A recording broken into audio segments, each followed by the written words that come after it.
From folklore and fairies to monsters and mysteries, it came from the Maritimes. Hello, everyone. My name is Chelsea, and this is my co-host, Evan. Howdy. We have a Maritime mini for you today. We love a good UFO story here at the podcast. We do. We do. We've covered the famous Shag Harbor UFO sighting from 1967 and the Tatamagouche UFO sighting from 1976. Today's story takes us further back in time to February 10th, 1951, to the town of Gander, Newfoundland. So that's almost 75 years ago to the day this episode is going to be released. See what I did there? Ooh. Anniversary episode. Nice. Evan, have you ever heard of the Gander UFO sighting? I think vaguely, but I don't really know the details. Gander was an essential stopping point in the early days of cross-Atlantic travel.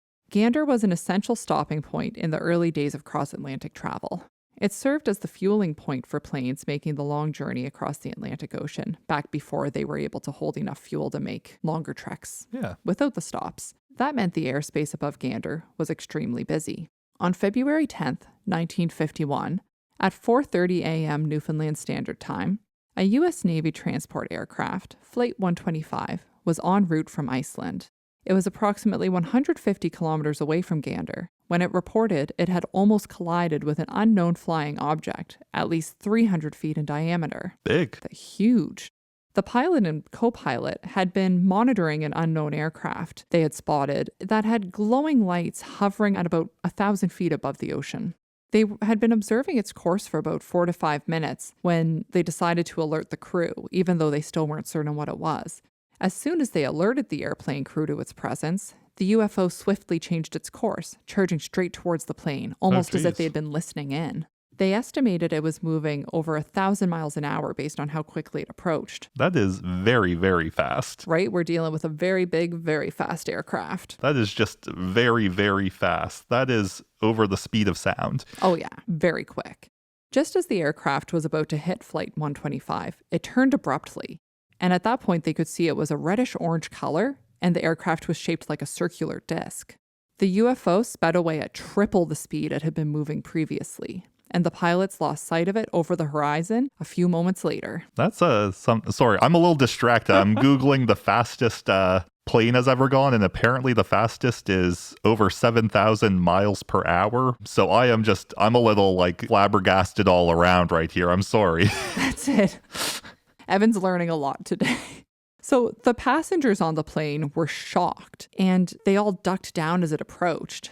One man on board, a doctor, so a very reputable sort, he was a well-known psychiatrist.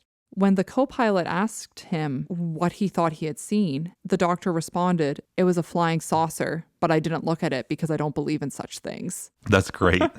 Right? I love that. It's like, this is what I saw, but I still can't believe it. Yeah, it's just kind of that's not a real thing. I saw it, but it's not real. Well, because I feel like that's how so many of these stories go. It's like when Evan and I go to events and we're collecting ghost stories from locals, people say, "Oh, ghost stories, that's funny.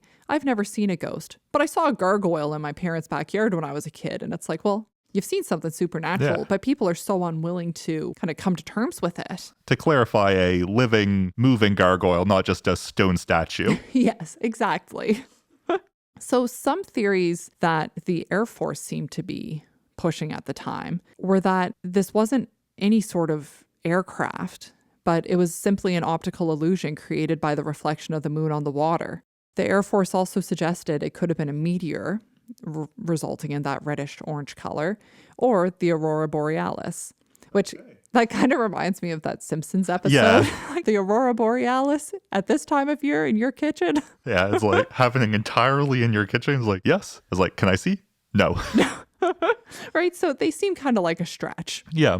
Now, others did wonder if, given the timing, this was 1951 after all, if it was an early Russian aircraft, even though no aircrafts close to resembling the UFO have ever been confirmed.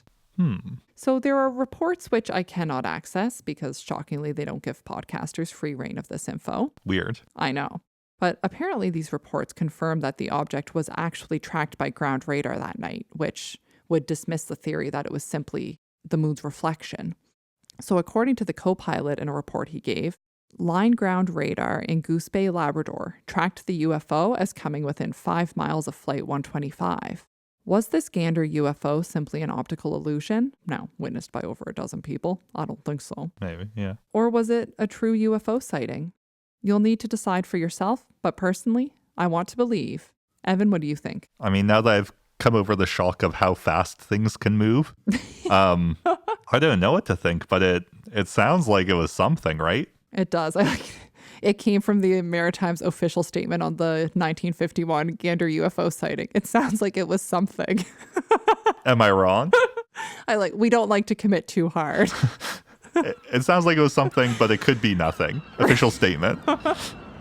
Thank you so much for joining us for this episode of It Came From The Maritimes. You can find us on social media on Instagram, Facebook, and TikTok at It Came From The Maritimes, on Blue Sky at ICFT Maritimes. If you have any Atlantic Canada folklore you would like covered in a future episode, or any spooky encounters of your own, or UFO sightings of your own, email us at itcameFromTheMaritimes@gmail.com. If you enjoy our podcast, we always appreciate a 5-star rating and review to help other folklore lovers find us. Thanks for listening. Bye.